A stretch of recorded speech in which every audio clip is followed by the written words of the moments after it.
السلام علیکم ورحمۃ اللہ وبرکاتہ۔ امام بخاری رحمۃ اللہ تعالی علیہ نے لکھا بخاری شریف میں، محمد بن حنفیہ یہ حضرت علی رضی اللہ تعالیٰ عنہ کی شہزادی ہیں، علوی ہیں، سید نہیں ہیں۔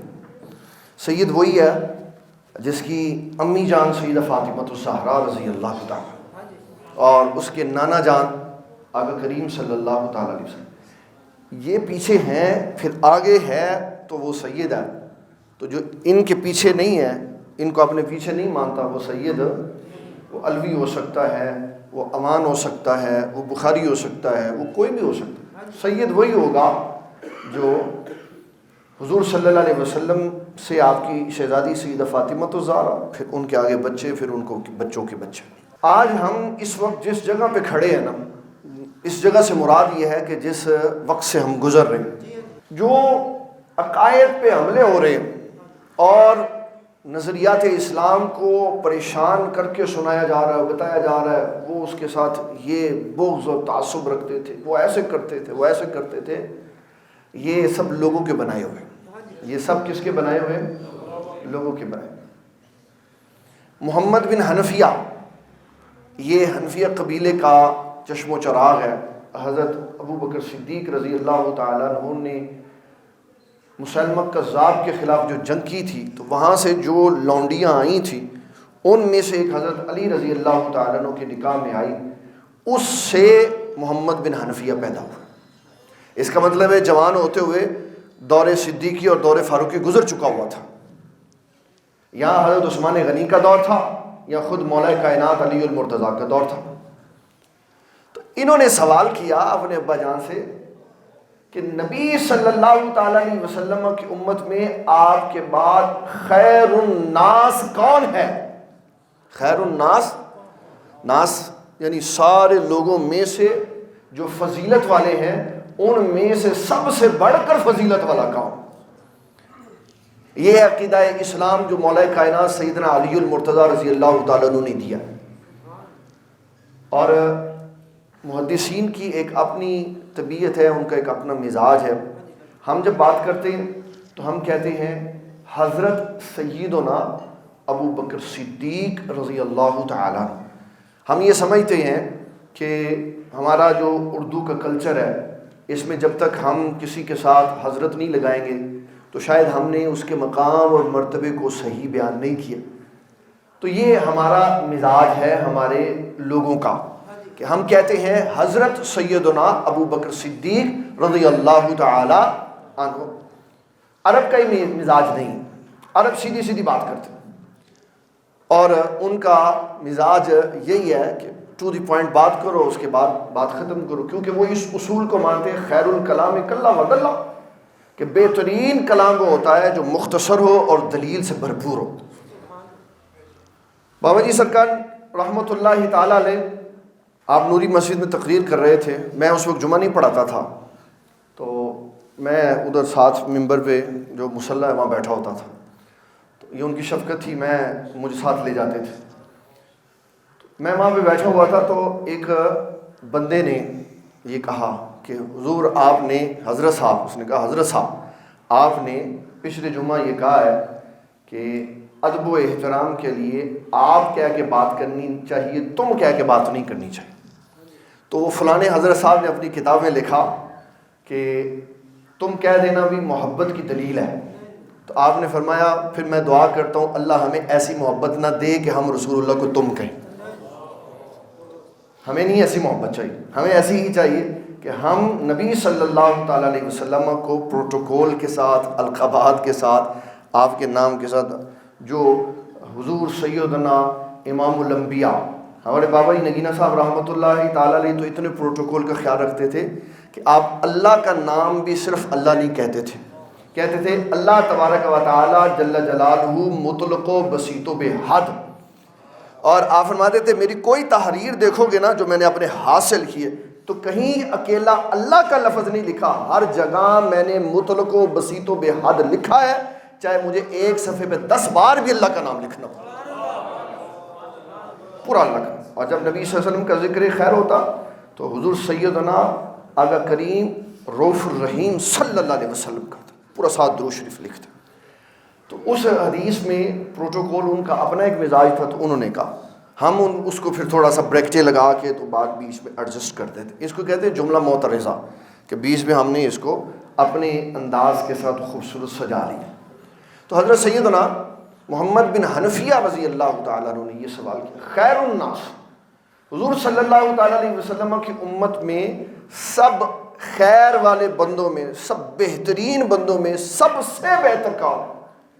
تو حضرت علی المرتضیٰ رضی اللہ تعالیٰ عنہ نے، آپ نے حضور صلی اللہ علیہ وسلم کا بھی زمانہ دیکھا ہوا تھا، پھر وہ زمانہ بھی دیکھا ہوا تھا جس میں فتق کا معاملہ ہوا تھا، پھر وہ زمانہ بھی دیکھا تھا جس میں سیدہ کا وصال ہوا تھا، پھر آپ نے وہ زمانہ بھی دیکھا جو سیدنا صدیق اکبر کا گزرا تھا، پھر آپ نے حضرت عمر بن خطاب کا بھی زمانہ دیکھا. سارے حالات سامنے تھے اور دل میں بھی کوئی بات نہیں تھی، ہوتی تو اظہار کر دیتے. اس کے باوجود کہ سارے حالات آپ کی نگاہ کے سامنے تھے، تو آپ نے خوبصورت جملہ فرمایا بیٹے تم یہ پوچھ رہے ہو کہ حضور پاک صلی اللہ علیہ وسلم کے بعد امت میں سب سے خیر والا بندہ کون ہے؟ تو فرمایا سنو، اس کا نام ہے ابو بکر صدیق. اس کا نام ہے ابو بکر صدیق رضی اللہ. تو یہ صاحبزادے صوبزادے کوئی شے نہیں ہوتے، عزت اسی کی ہوتی ہے جو اسلام کے عقیدے کے اوپر چلتا ہے، جو ایسے تھوڑا سا ہلا نہیں اسلام اٹھا کے اس کو بیٹھ پہ. یہ عزت اسلام کی ہے، اصل میں یہ عزت کس کی ہے؟ اسلام کی ہے. جب اسلام کی عزت ہے تو جو اسلام کی عزت کرے گا اسلام اس کی عزت کروائے گا، اور جو اسلام کی عزت نہیں کرے گا اسلام اس کی بھی کوئی عزت نہیں کر رہا، اگرچہ اس کے بڑا کام کر کے گئے ہوں، آگے سے سلسلہ منقطع ہو جائے. تو جنہوں نے اس عقیدے کے اوپر نقب لگائی اور یہ دونوں علیحدہ علیحدہ کر دیں،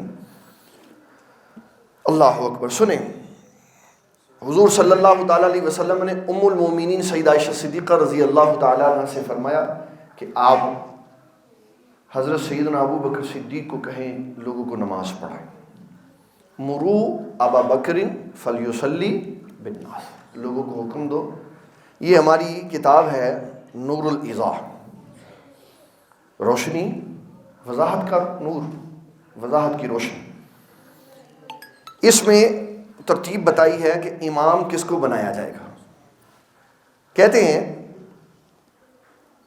سب سے پہلے صاحب منزل امامت کا سب سے زیادہ حقدار، صاحب منزل امامت کا. بات مدینہ المنورہ میں مسجد نبوی کی ہو رہی، تو صاحب منزل رسول اللہ صلی اللہ علیہ وسلم، آپ ہی نے ساری زندگی نماز پڑھائی، تو فرمایا کہ صاحب منزل. دوسرے نمبر پر کہا ذو سلطان، بادشاہ، تو خود بھی آپ امت کے لیے بادشاہ اور حاکم کی حیثیت رکھتے تھے، تو یہ دونوں عہدے حضور پاک صلی اللہ علیہ وسلم کے پاس تھے. اس کے بعد کہا تیسرے نمبر پر سب سے زیادہ امامت کا حق وہ رکھتا ہے جو عالم ہے، سب سے زیادہ علم والا ہے، سب سے زیادہ علم والا ہے. اور اگر امامت میں کافی سارے بندے پیچھے ایسے کھڑے ہیں جو زیادہ علم والے ہیں، تو پھر وہ نماز کے لیے آئے گا جو سب سے زیادہ متقی ہے. اور اگر متقی سارے ہیں تو کہا کہ تیسرے نمبر پر اس کو آگے کیا جائے گا جو عمر رسیدہ ہے. اور اگر ساری باریش ہیں، سب کی داڑیاں سفید ہیں، تو پھر وہ آگے ہوگا جس کا خلق اچھا ہے، اچھے اخلاق والا. اور کہا اگر سارے اچھے اخلاق والے ہیں تو امامت کے لیے وہ کھڑا ہوگا جس کا چہرہ حسین و جمیل ہے. اگر سارے حسین و جمیل ہیں تو پھر وہ امامت کے لیے کھڑا ہوگا جس کا نسب سب سے زیادہ شرافت والا ہے. اور اگر سارے ہی شریف النفس ہیں، ان کے خاندان اعلیٰ ہے، تو پھر امامت وہ کرے گا جس کی آواز سب سے اعلیٰ ہے. اور اگر آواز والے بھی سب اچھے اچھے قاری کھڑے ہیں تو پھر وہ امام بنے گا جس نے سب سے خوبصورت لباس پہنا ہوا ہے. اور اگر لباس میں بھی سب برابر ہیں تو فرمایا پھر جو بندہ قوم کے اندر نظافت، پاکیزگی اور طہارت کا خیال رکھتا ہے وہ امام بنے گا. تو یہ ساری شرطیں بیان کی. اب اس شرطوں کے اندر رکھے کہ نبی صلی اللہ علیہ وسلم نے فرمایا ابو بکر صدیق سے کو لوگوں کو نماز پڑھائے.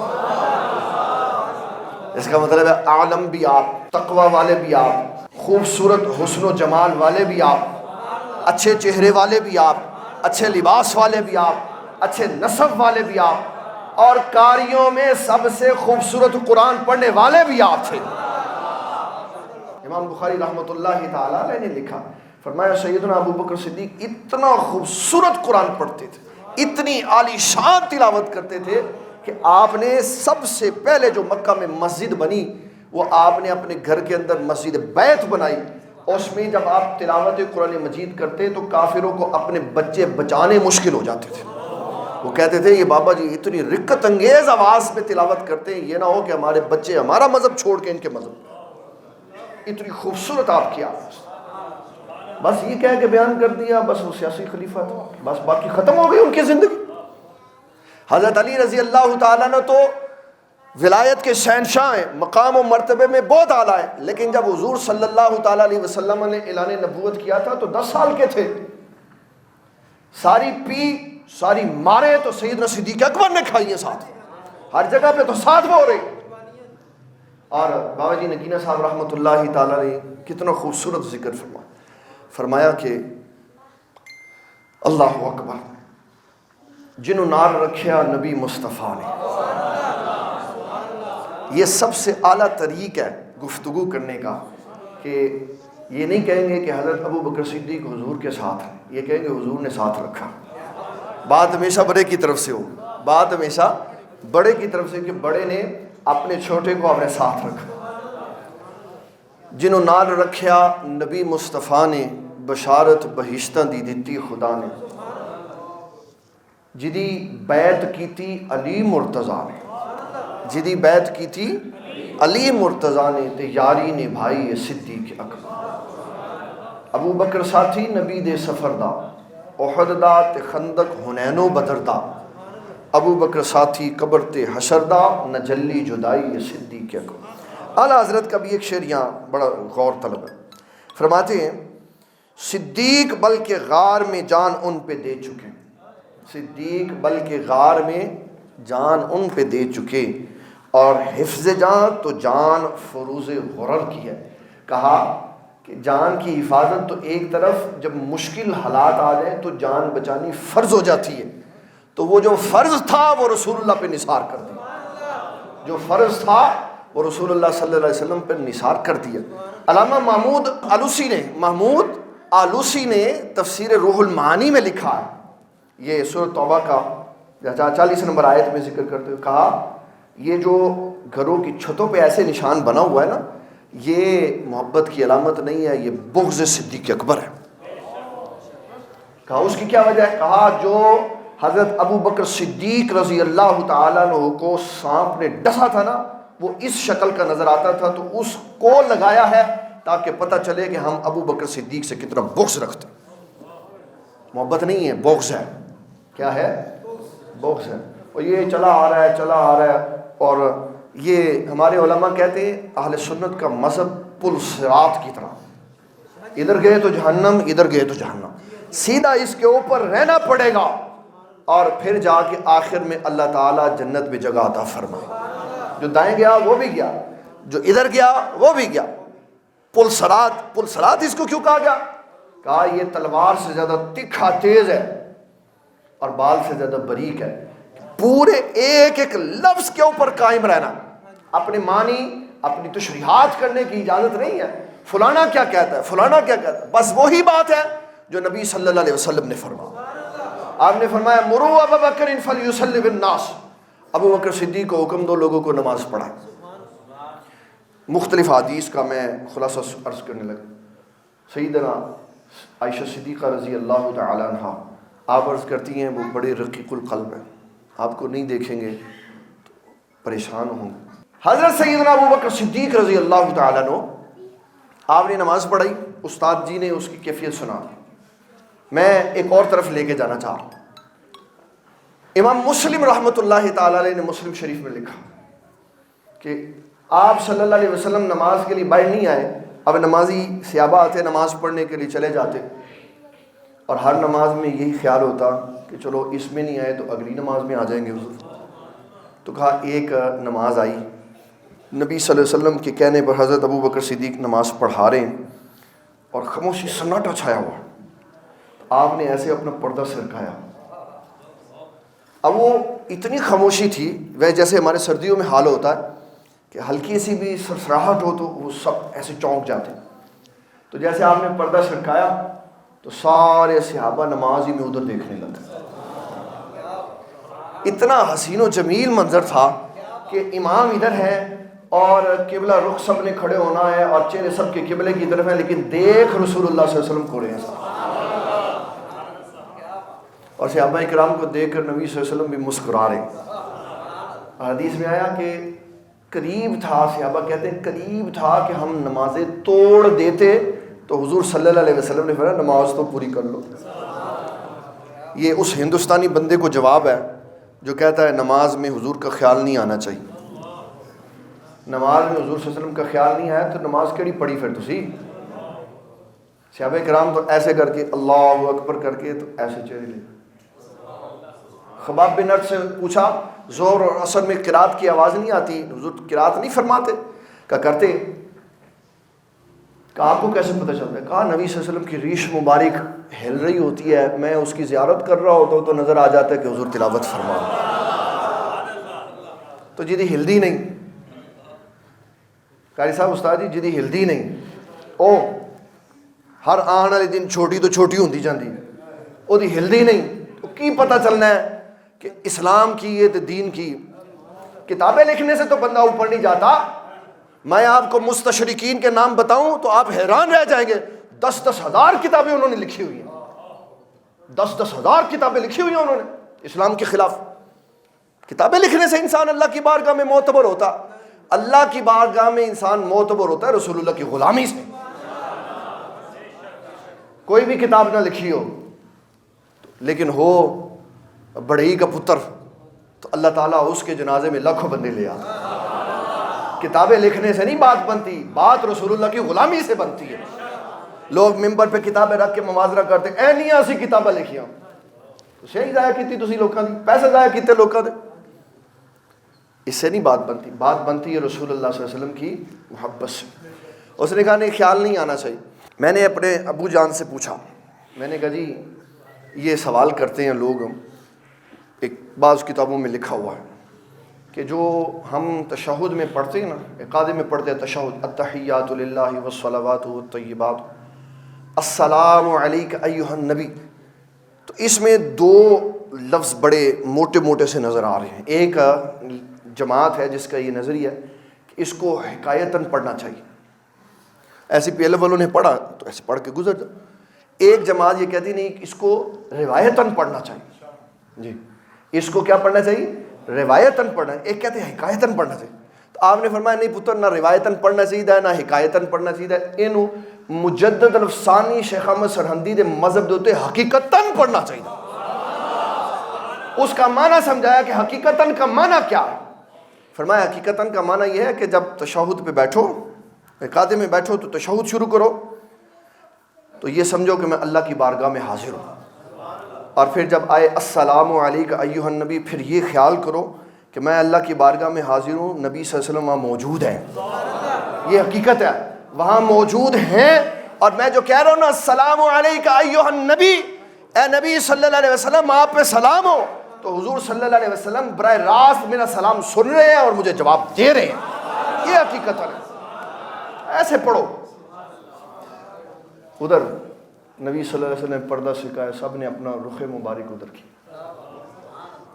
ایک روایت میں یہ آیا اور دوسرے میں آیا آپ نے اشارہ فرمایا کہ میں نے مسجد میں آنا ہے، تو 4 بندے گئے، ایک حضرت سیدنا مولا کائنات علی المرتضیٰ، دوسرے قسم بن عباس حضرت عباس کے بیٹے، تیسرے فضل بن عباس، اور چوتھے حضرت عباس رضی اللہ تعالیٰ عنہ خود۔ ایک طرف حضرت عباس کھڑے ہو گئے، اب وہ ابا جان تھے، 2 بیٹے تھے، ایک بھائی کا بیٹا تھا، ان کو کوئی یہ نہیں کہہ سکتا جیسے ساڑی واری ہو ہوں تو باہر آ جا، وہ ایک ہی بازو کے نیچے کھڑے رہے۔ دوسرے بازو پہ پہلے حضرت علی المرتضیٰ تھے، پھر حضرت قسم آ گئے، پھر حضرت فضل آ گئے، آہستہ آہستہ بدل بدل کے بندے آئے۔ تو یہ 4 بندے تھے جو نبی صلی اللہ علیہ وسلم کو مسجد میں لائے. آپ حضرت ابو بکر صدیق سے آگے آ کے بیٹھے اور آپ نے بیٹھ کے نماز پڑھائی. آپ کے پیچھے سیدنا صدیق اکبر تھے اور پھر صدیق اکبر کے پیچھے ساری امت کھڑی تھی نماز پڑھ. آپ صلی اللہ علیہ وسلم نے اپنا منبر، اپنا مصلی حضرت ابو بکر صدیق کے سپرد کیا. اور ہمارا پھر دوبارہ سنیں، صاحبزادہ صاحب نے مجھے ویسے حکم دیا کہ جو ہماری 5 فروری کو معلم انسانیت کانفرنس ہے 70ویں، اس میں انشاءاللہ تعالی ہمارے ادارے کی طرف سے عقائد اہل سنت پیش کیے جائیں گے تاکہ لوگوں کو پتہ چلے کہ ہم ان عقیدوں پہ کھڑے ہیں.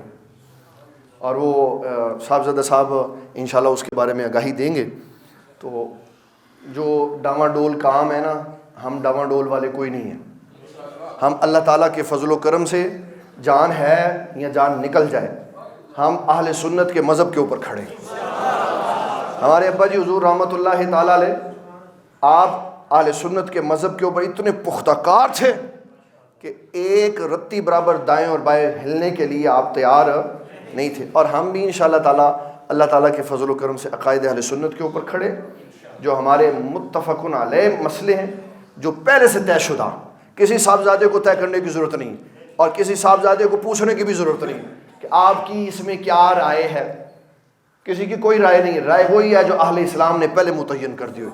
اور وہ رائے کیا ہے کہ جس کو شخصی فضیلتیں ملی ان کی فضیلتیں سر آنکھوں پر، اور پوری امت کی اجتماعی افضلیت کی جب بات آئے گی تو پوری امت میں نبی صلی اللہ علیہ وسلم کی پوری امت میں سب سے افضل بندے سیدنا صدیق اکبر رضی اللہ عنہ. اور یہ عقیدہ اہل اسلام ہے جس کو اعلیٰ حضرت نے ان 2 اشعار میں بیان کیا کہ اہل سنت کا ہے بیڑا پار. اہل سنت کا ہے بیڑا پار. اصحاب حضور نجم ہیں اور ناؤ ہے عطرت رسول اللہ کی. سارے صحابہ کو مانتے ہیں، ساری اہل بیت کو مانتے ہیں، سارے ازواج کو مانتے ہیں، حضور صلی اللہ علیہ وسلم کے ساتھ وابستہ ہر بندے کو مانتے ہیں، سب کی تعظیم کرتے ہیں. ان کے معاملات ہیں، ان کے ساتھ ہے، اللہ جانے اللہ کے رسول جانے. اس میں اعلیٰ حضرت رحمۃ اللہ علیہ نے مزید وضاحت کر فرمایا فرق مراتب بے شمار، فرق مراتب بے شمار. حق بدست حیدر کرار، معاویہ بھی ہیں ہمارے سردار، اور ان پہ ٹان کار فجار کہ جو کسی بھی صحابی کے بارے میں بات کرے وہ فاسق و فاجر آدمی. اللہ تعالیٰ دین اسلام کا